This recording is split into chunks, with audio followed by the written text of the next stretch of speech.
Hi guys, I'm back and I've been asked by quite a few people to do a video on the coronavirus. I'm going to give you my opinion on it. They really don't know a tremendous amount about this virus yet, but what you need to know is that coronaviruses in general are very common. So there's many different types of coronavirus. This specific one is a mutated virus, and a mutation is something that gets altered this life, not passed on through generations and generations. The common thread with all these coronaviruses is that they attack the lungs, okay? And I'm going to cover several aspects of this virus. First thing you need to know is a virus is not necessarily a living thing. It cannot reproduce without hijacking your own cells. So it leaches or hijacks your DNA machinery from your cell, and then it turns on a little copy machine and it starts reproducing like crazy. So that's what it does. So a virus is like a parasite. And what I mean by a parasite is it takes something from you, but it doesn't give anything back. So it's kind of like a criminal. Now with the good bacteria that lives in your digestive system, you give them a home, you give them food, but they give you vitamins, they give you certain compounds that are beneficial for your immune system. So they're exchanging good things with you, but these viruses just don't do that. Now, the other point I want to bring up is the topic on glucose, sugar. The flu virus infection depends on cellular glucose. There's a really interesting research study, I'm going to put it down below. They found that when you increase glucose, you increase the flu infection rate. Now, I'm not saying that the coronavirus lives on glucose, but it might. There's just a lot of unknowns. But there's quite a few viruses that thrive in a glucose-filled environment. So what would be the opposite fuel of glucose? Fat fuel or ketones, right? So ketones are really beneficial to support a healthy immune system. Now, when you combine fasting, you can actually put your body in autophagy. And one of the purposes of autophagy, which goes beyond just recycling damaged protein, is cleaning up microbes, bacteria, viruses, parasites from your body. So fasting is very, very beneficial. Also, when you do prolonged fasting, you can increase stem cells for the immune system and basically grow a new immune system, as well as strengthen your immune system too. Unfortunately, right now, the news is blowing this up all over the place. Okay, it's not just on TV, it's on the internet, it's all over the place. So they're putting out this serious epidemic threat to society, or it might even turn into a pandemic event. An example of an epidemic would be some sudden spike in a virus throughout the country.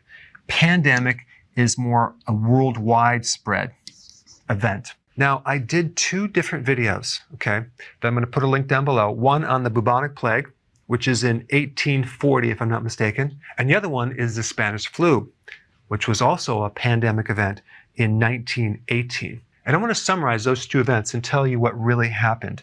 Because the way that they're projecting this thing is that this virus just floats around and infects everyone and kills everyone. But that's not the whole story. Let's first talk about the bubonic plague, or the Black Plague.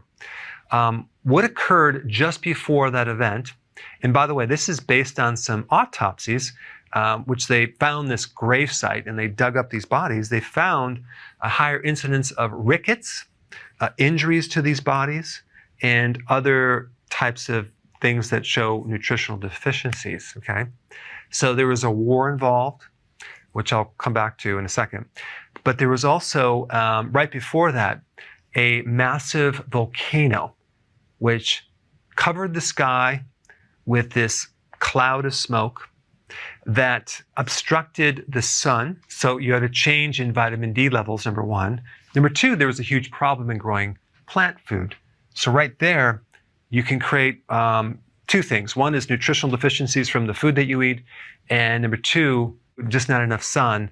And that can actually really affect your immune system. Vitamin D has a major influence over your immune system. There are vitamin D receptors in the nucleus of your cells. There are vitamin D receptors in your white blood cell. It modulates your immune system, which means it can control it to a large degree. And many different types of viruses and microorganisms, Epstein-Barr virus, hepatitis B virus, cytomegalovirus, even TB, which is a bacteria, have an interesting strategy of blocking your vitamin D receptor and not allowing vitamin D to work that well in your body, which allows them to thrive. So with viruses, there's always this predisposing susceptibility factor for the virus to set in and take over. And this explains too why some people get sick and some people don't. It really has to do with their vitamin D levels, their stress level, and the strength of their immune system.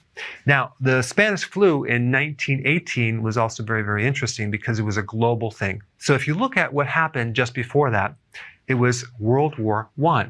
What happened with World War I? You had this huge shift in transportation of food and also preserving food with things like canned food and creating food that's more refined without nutrients. And this was a worldwide thing. So you have this huge global shift of food from fresh food to preserved foods. Now, what's the difference? Well, a major drop in nutrients, okay?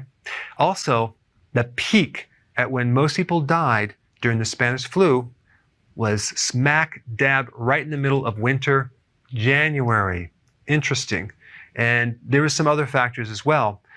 One was that they didn't know the toxic effect of aspirin. And so they were giving people massive amounts of aspirin. And what happens is that can create a toxic effect with your lungs and actually create bleeding of the lung. And you can actually die simply because you're drowning in your own blood. But again, I want to really bring up this point, this important point in this susceptibility to pulling in this virus and actually having it manifest. And this just explains why some people contract it and get sick, some people don't. The other fascinating point is with influenza. There are over 300,000 to 600,000 people who die globally from the flu, okay? Now, in America, 30,000 to 60,000 people die. Now, if we compare America based on the population with other countries that have died of the flu, you're going to find some really interesting information. In America, we have double the rate of deaths from influenza than any other country. Yet we spend the most money on medical care, vaccinations, and we're supposed to have the best health care. Well, according to that, we have a bit of conflicting data. And I really think it has to do with a combination of all the junk food and the amount of sugar and the amount of refined food that Americans eat, which just sets people up for having a weak immune system. So what can you do? Number one, keep your immune system really, really strong. Take more vitamin D. Also, zinc is very, very important for the immune system. If you're in an area that's vulnerable to viruses, wear a mask. Wash your hands. Limit the exposure. Next thing I would do is I would get on a healthy keto plan, nutrient-dense foods. I would do fasting. That would be very, very important.